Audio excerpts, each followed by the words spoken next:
Shalom keluarga damai, kita berjumpa kembali dalam Samas, Sapaan Damai Sejahtera, edisi Jumat 3 Desember 2021. Mari bersama-sama kita bersyukur untuk hari yang Tuhan beri dan memohon bimbingan Tuhan ketika kita membaca dan merenungkan firman-Nya. Mari kita berdoa. Tuhan, terima kasih untuk satu hari lagi yang Tuhan anugerahkan kepada kami. Kami bersyukur untuk waktu bagi kami bisa berjumpa dengan Tuhan dalam saat yang teduh ini.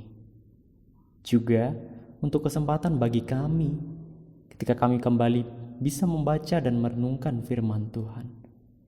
Kiranya Roh Kudus menolong kami untuk mengerti tentang apa yang Tuhan hendak sampaikan pada setiap kami. Amin.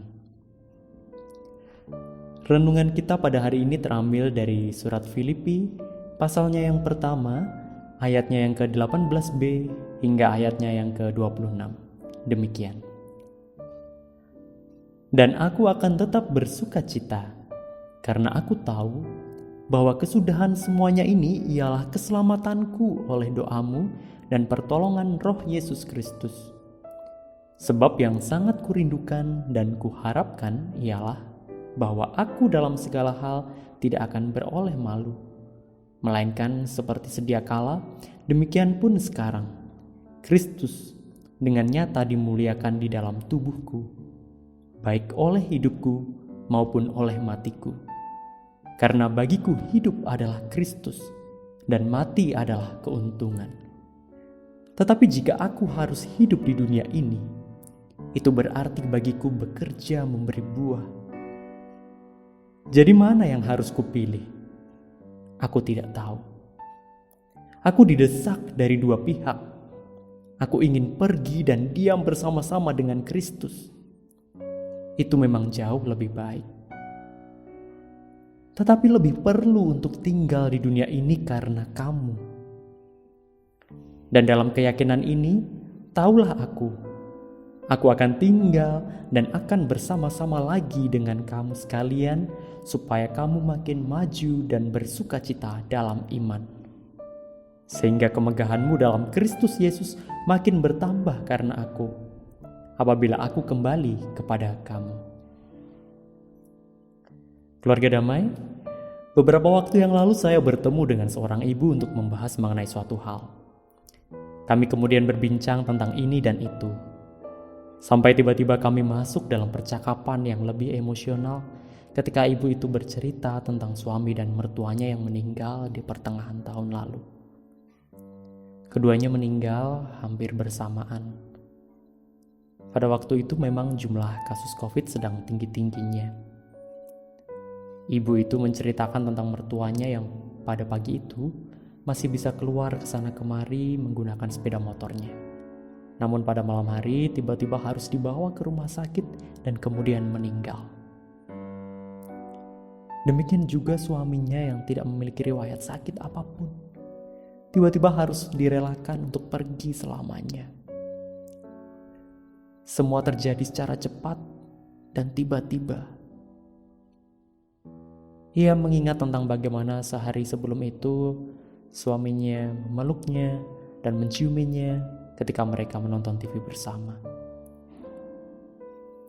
Sambil meluluhkan air mata, ia mengenang tentang suaminya yang selalu setia menemaninya, mereka yang biasanya jalan-jalan bersama, apapun dilakukan sama-sama.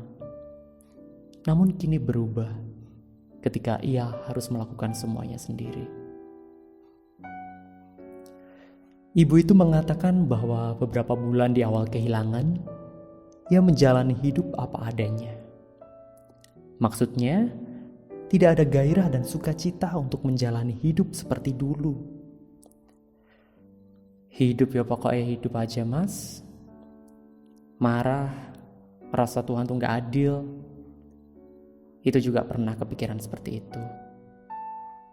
Demikian kurang lebih ucapan ibu itu. Hidup ini kadang memang tidak menghadirkan sesuatu yang menyenangkan. Kehilangan orang terkasih mungkin jadi salah satu hal yang membuat hidup ini jadi berat.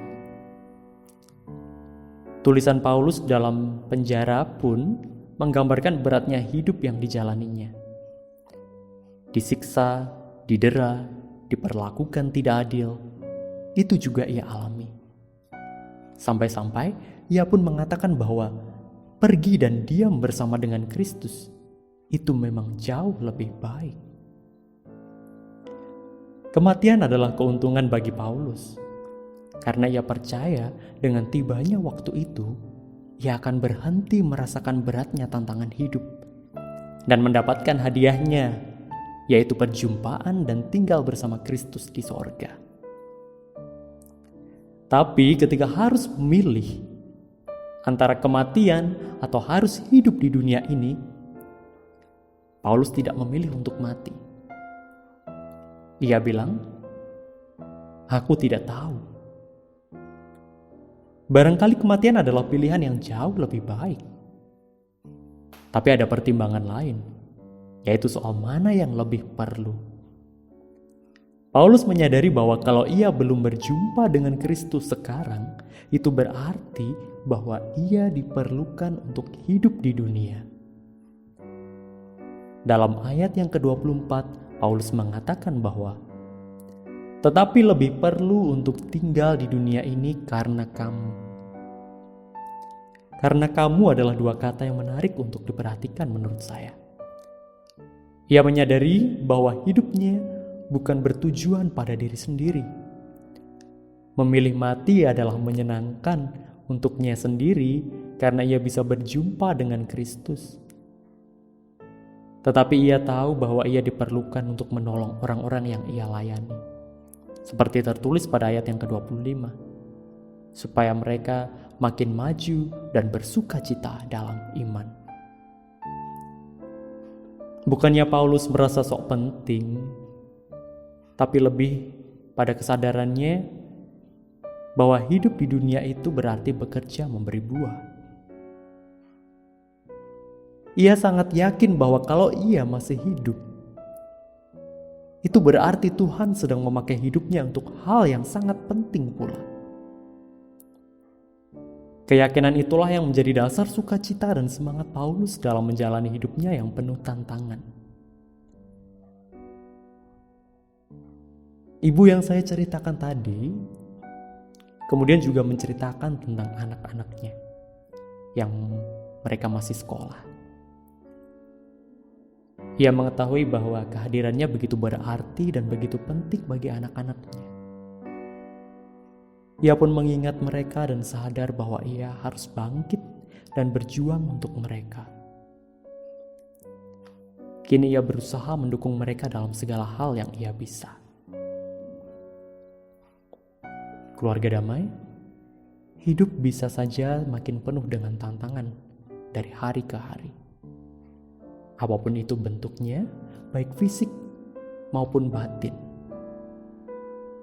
Namun demikian, kita juga bisa memilih untuk terus belajar. Belajar untuk terus tidak menyerah. Mari memiliki keyakinan bahwa apabila kita hidup saat ini, maka itu berarti bahwa kita diperlukan untuk menjalankan pelayanan bagi sesama. Kita adalah bagian penting dari rencana Tuhan untuk siapapun dan untuk apapun itu. Baik mereka yang kita kenal maupun mereka yang tidak kita kenal. Waktunya bisa saja terjadi secara tiba-tiba. Saat dimana kita diperlukan, saat kita dibutuhkan, serta saat dimana kita bisa berbuat sesuatu untuk orang lain. Di antara waktu itu, kita harus siap.